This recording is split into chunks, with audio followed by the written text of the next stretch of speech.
എല്ലാവർക്കും സ്വാഗതം. ഈ റിവ്യൂ ഇഷ്ടപ്പെടുകയാണെങ്കിൽ ഒന്ന് ലൈക്ക് ചെയ്തും ഹൈപ്പ് ചെയ്തും സപ്പോർട്ട് ചെയ്യണേ.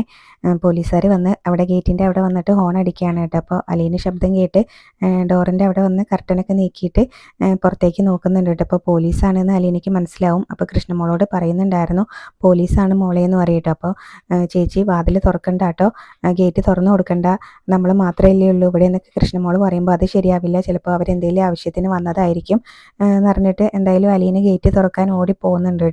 എന്നിട്ട് പോയി പെട്ടെന്ന് തന്നെ ഗേറ്റൊക്കെ തുറന്ന് കൊടുക്കുന്നുണ്ട്.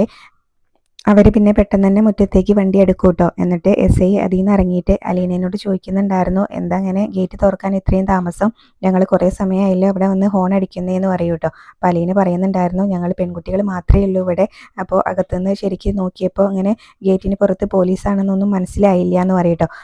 അപ്പോൾ SI ചോദിക്കുന്നുണ്ടായിരുന്നു, അതെന്തിനാ അകത്ത് നിന്ന് നോക്കുന്നത്, പുറത്തിറങ്ങിയെന്ന് നോക്കിയാൽ പോരെയെന്ന്. അപ്പോൾ അലീന പറയും, ഞാൻ പറഞ്ഞല്ലോ ഇവിടെ പെൺകുട്ടികൾ മാത്രമേ ഉള്ളൂ, ആണുങ്ങൾ ആരും ഇല്ല എന്ന് പറയും. അപ്പോൾ അയാൾ കളിയാക്കിക്കൊണ്ട് പറയാണ്, ഓ ഇവിടുത്തെ ആണുങ്ങളൊക്കെ ഇപ്പോൾ റേപ്പ് കേസിൽ അകത്ത് കിടക്കുകയാണല്ലോ എന്ന് പറയും കേട്ടോ. അതെന്താ സാർ അങ്ങനെ ചോദിച്ചത്, സാറന്നല്ലേ അവനെ രാവിലെ കൊണ്ടുപോയത് എന്ന് പറയട്ടെ അലീനയ്ക്ക് അങ്ങ് ദേഷ്യം വരുന്നുണ്ട്. അതുകൊണ്ട് തന്നെയാണ് ഞങ്ങൾ ഇങ്ങോട്ട് വന്നത്, ഞങ്ങൾക്ക് ഈ വീടൊന്ന് സെർച്ച് ചെയ്യണമെന്ന് പറയട്ടെ അദ്ദേഹം.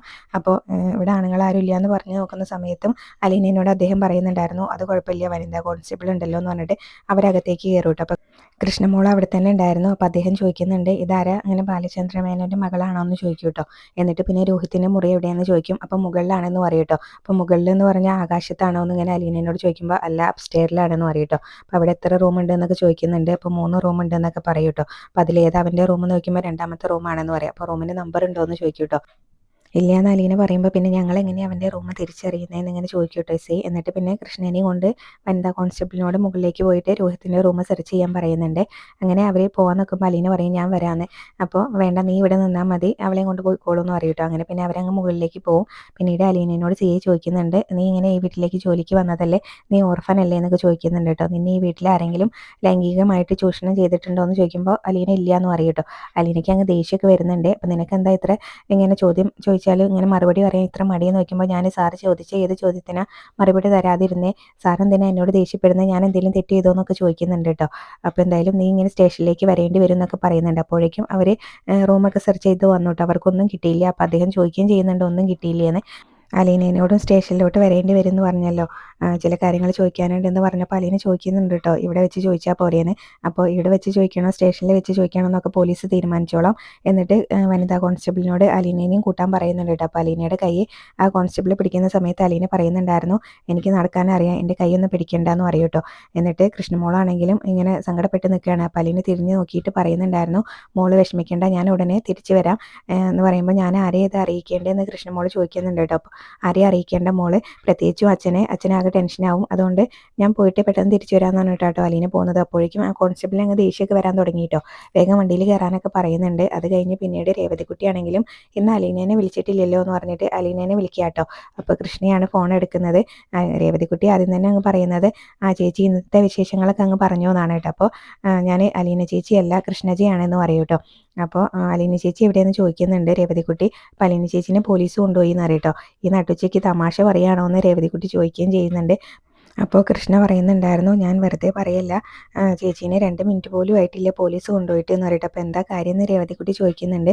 അപ്പോൾ അലീന ചേച്ചി ഒന്നും പറഞ്ഞില്ലായിരുന്നോ എന്ന് ചോദിക്കും കേട്ടോ. അപ്പോൾ അലീന ചേച്ചി ഇന്ന് തന്നെ വിളിച്ചിട്ടേ ഇല്ല എന്ന് രേവതിക്കുട്ടി പറയുന്നുണ്ട് കേട്ടോ. അപ്പോഴാണ് കൃഷ്ണ പറയുന്നത്, ഇവിടെ ഇങ്ങനെ പുറത്ത് പറയാൻ പറ്റാത്ത പല കാര്യങ്ങളും നടന്നു, ഇനിയിപ്പോൾ ഞാനത് പറഞ്ഞില്ലെങ്കിലും നിങ്ങൾ നാളെ പത്രത്തിലും ന്യൂസിലൊക്കെ കണ്ട് അറിയുമെന്ന് പറയുന്നുണ്ട് കേട്ടോ. അപ്പോൾ എന്താണെന്ന് വെച്ചാലും പറഞ്ഞോ, അലീന ചേച്ചി എന്നോടെല്ലാം പറയാറുണ്ട്, ഒന്നും മറച്ചു വെക്കാറില്ല എന്ന് പറയുമ്പോൾ, രോഹിതിനെ കുറിച്ച് വല്ലതും പറഞ്ഞിട്ടുണ്ടോ എന്നിങ്ങനെ കൃഷ്ണ ചോദിക്കും കേട്ടോ.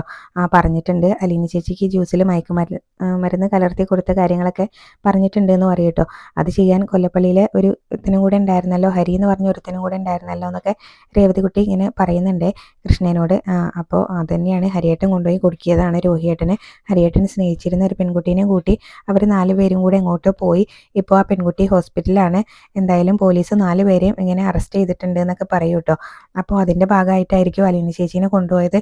ഇനി എനിക്ക് എന്താ ചെയ്യേണ്ടതെന്നൊന്നും അറിയില്ല എന്ന് പറയുമ്പോൾ അവിടെ ബാലചന്ദ്രൻ സാർ ഇല്ലേന്ന് ചോദിക്കും കേട്ടോ രേവതിക്കുട്ടി. അപ്പോൾ അച്ഛനെ ആണെങ്കിലും രാവിലെ ഇങ്ങനെ പോലീസ് രോഹിയേട്ടനെ പിടിക്കാൻ വന്ന സമയത്ത് രോഹിയേട്ടൻ ഇങ്ങനെ ഓടി രക്ഷപ്പെടാൻ ശ്രമിച്ച സമയത്ത് പോലീസ് രോഹിയേട്ടനെ പിടിച്ചുകൊണ്ട് വന്ന് അച്ഛൻ്റെ മുന്നിലിട്ട് തല്ലി. അത് കണ്ട് അച്ഛന് പെട്ടെന്ന് BP കൂടി ഇങ്ങനെ സുഖമില്ലാതായി. അലീന ചേച്ചി പെട്ടെന്ന് തന്നെ ആംബുലൻസ് ഒക്കെ വിളിച്ച് ഹോസ്പിറ്റലിൽ എത്തിച്ചു. ഇവിടെ ആരുമില്ല, ഞങ്ങൾ മാത്രമേ ഉള്ളൂ, ഞാനും ബബിതേച്ചി മാത്രമേ ഉള്ളൂ, ഇനിയിപ്പോൾ എന്താ ചെയ്യേണ്ടതെന്നൊന്നും അറിയില്ല എന്ന് പറയേ. അപ്പോൾ രേവതിക്കുട്ടിയാണെങ്കിലും അങ്ങനെ ചോദിക്കുന്നുണ്ട്, നിങ്ങൾക്ക് അവിടെ കുടുംബത്തിൽ വലിയ പിടിപാടുള്ള ആൾക്കാരൊന്നും ഇല്ലേന്ന്, എനിക്കൊന്നും അറിയില്ല എന്ന് പറയും കേട്ടോ. എന്തായാലും നീ വെച്ചോ, ഞാൻ എന്തായാലും ഇവിടുത്തെ അങ്കിളിനോടും ആൻറ്റീനോടും ഒന്ന് സംസാരിക്കട്ടെ എന്ന് പറഞ്ഞിട്ട് രേവതിക്കുട്ടി ഫോൺ വെക്കും കേട്ടോ.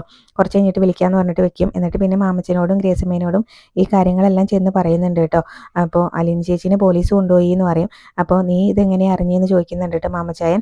എന്നിട്ട് ഇങ്ങനെ അലീന ചേച്ചി നിന്നെ ലോക്കപ്പിൽ കിടന്ന് വിളിച്ച് പറഞ്ഞാണോ എന്ന് ചോദിക്കുമ്പോൾ, അങ്കിളെ ഞാനൊന്ന് പറയട്ടെ, തോക്കിൽ കയറി വെടി വെക്കല്ലേ, അങ്കിൾ ഇങ്ങനെ തന്നെയായിരുന്നോ പട്ടാളത്തിൽ എന്ന് ചോദിക്കുന്നുണ്ട്. അപ്പോൾ ഗ്രേസമ്മ പറയും അവൾ പറയട്ടെ എന്ന്. പിന്നീട് അവിടെ നടന്ന കാര്യങ്ങളൊക്കെ അങ്ങ് പറയുകയാണ് കേട്ടോ. ഹരിയും രോഹിത്തും കൂടി ആ പെൺകുട്ടീനെ കൊണ്ടുപോയ കാര്യങ്ങളൊക്കെ പറയുന്നുണ്ട്, അവർ പോലീസ് കസ്റ്റഡിയിലാണെന്നുള്ള കാര്യങ്ങളും. അപ്പോൾ ഗ്രേസമ്മ പറയുന്നത് അതെന്തായാലും നന്നായി തന്നെയാണ് കേട്ടോ, പക്ഷേ അലീനനെ എന്തിനു കൊണ്ടുപോയി എന്നുള്ള സംശയമാണ് അവർക്ക്.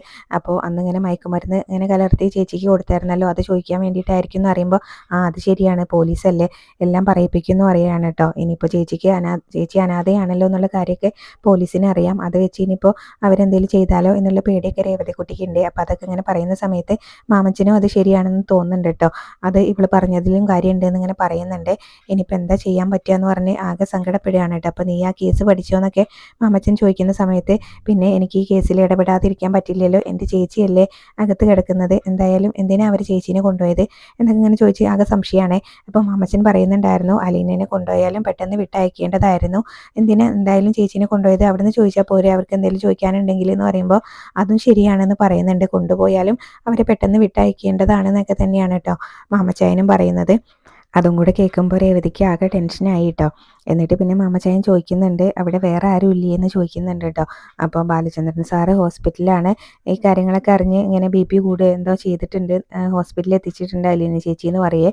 അപ്പോൾ ഇത് കുറച്ച് കുഴഞ്ഞ കേസാണല്ലോ, നമുക്കൊന്നും ചിലപ്പോൾ എടുക്കാൻ പറ്റില്ല എന്ന് മാമച്ചായനും പറയുന്നുണ്ട് കേട്ടോ. എന്തായാലും നീ കുറച്ചും കൂടെ കഴിഞ്ഞിട്ട് അലീനയുടെ ഫോണിലേക്ക് ഒന്നുകൂടെ വിളിച്ച് നോക്കുക എന്നൊക്കെ ഇങ്ങനെ പറയുന്നുണ്ട് കേട്ടോ. എന്തായാലും പിന്നീട് നമുക്ക് ഈ കേസിൻ്റെ കാര്യം അറിയാൻ വേണ്ടിയിട്ട് ഒരു വഴിയില്ലല്ലോ എന്ന് മാമച്ചായനും പറയുന്നുണ്ട്. രേവതിക്കുട്ടിക്കും ആകെ ടെൻഷനായിട്ട് അപ്പോഴേക്കും. അത് കഴിഞ്ഞ് പിന്നീട് അലീനനെ സ്റ്റേഷനിലേക്ക് കൊണ്ടുപോയിക്കൊണ്ടിരിക്കുകയാണ് കേട്ടോ. അപ്പോൾ SI ആണെങ്കിലും വനിതാ കോൺസ്റ്റബിളിനെ അങ്ങനെ വിളിക്കുന്നുണ്ടായിരുന്നു കേട്ടോ, കീർത്തി എന്ന് പറഞ്ഞ് വിളിക്കും. അപ്പോൾ കീർത്തിയാണെങ്കിലും അലീനയോട് ഇങ്ങനെ ചോദിക്കുന്നുണ്ടായിരുന്നു, നിന്നെ വെച്ചിട്ട് അവരിങ്ങനെ പടം എടുത്തിട്ടുണ്ടോ എന്നൊക്കെ അങ്ങനെ ചോദിക്കും കേട്ടോ. അപ്പോൾ ഇല്ല എന്ന് പറയുന്നുണ്ട്. പിന്നെ എങ്ങനെയാണ് നിൻ്റെ നഗ്ന ഫോട്ടോ അവരുടെ കയ്യിൽ വന്നതെന്ന് ചോദിക്കുമ്പോൾ എനിക്കറിയില്ല എന്ന് പറയട്ടെ. അപ്പോൾ നീ അറിയാതെ എങ്ങനെയാണ് നിൻ്റെ ഫോട്ടോ അവരുടെ കയ്യിൽ വരുന്നതെന്ന് ചോദിക്കുമ്പോൾ അലീന പറയുന്നുണ്ടായിരുന്നു, എനിക്കറിയില്ല എന്ന് പറഞ്ഞാൽ അറിയില്ല, അത് തന്നെയാണ് അതിൻ്റെ അർത്ഥം എന്ന് ഭയങ്കര ദേഷ്യത്തിലാട്ടോ പറയുന്നത്. അപ്പോൾ SI ആണെങ്കിലും പറയുന്നുണ്ടായിരുന്നു, ഇവളെല്ലാ അടവും പഠിച്ചവളാണെന്ന് തോന്നുന്നുണ്ട് എന്നിങ്ങനെ പറയേ. അപ്പോൾ കീർത്തി പറയും, ഒന്ന് സ്റ്റേഷനിലേക്ക് എത്തിക്കോട്ടെ എന്നിട്ടോ. അപ്പോൾ അലീനയ്ക്കാണെങ്കിലും ഇവരുടെ സംസാരം എല്ലാം കേട്ടിട്ട് നല്ല ദേഷ്യമൊക്കെ വരുന്നുണ്ട് കേട്ടോ. ആ ദേഷ്യത്തിൽ തന്നെയാണ് ആ വണ്ടിയിൽ ഇരിക്കുന്നത്. പിന്നീട് അലീനനെ സ്റ്റേഷനിലേക്ക് കൊണ്ടുപോകുന്ന സമയത്ത് അവിടെ പത്രക്കാരും മീഡിയക്കാരും ഒക്കെ വന്നിട്ടുണ്ട് കേട്ടോ. അപ്പോൾ അവരുടെ ഇടയിൽ കൂടെയൊക്കെയാണ് അലീനനെ പിടിച്ചവർ കൊണ്ടുപോകുന്നത്. SI അവരൊക്കെ തള്ളി മാറ്റുകയൊക്കെ ചെയ്യുന്നുണ്ട്. പിന്നീട് അലീനനെ പോലീസ് കൊണ്ടുപോയ കാര്യം കൃഷ്ണമോള് മനുവിനെ വിളിച്ചറിയിക്കുന്നുണ്ട് കേട്ടോ. അപ്പോൾ മനു ഇങ്ങനെ പോകാൻ നിൽക്കുന്ന സമയത്ത് കമല തടയാണ്. അങ്ങനെ ഇപ്പോൾ നീ ഇവിടുന്ന് പോകണ്ട, എന്നെ ഒറ്റയ്ക്കാക്കിയിട്ട് നിനക്ക് പെറ്റ തള്ളയാണ്, അവളാണ് വലുത് എന്നൊക്കെ പറഞ്ഞ് മനുവിനെ പോകാൻ സമ്മതിക്കുന്നില്ല കേട്ടോ. അലീന സ്റ്റേഷനിൽ വരുന്ന സമയത്ത് ഹരിയും രോഹിത്തും ഒക്കെ ലോക്കപ്പിലാണ്. അപ്പോൾ ഇത്രയൊക്കെയാണ് പ്രമോല് കാണിച്ചത്.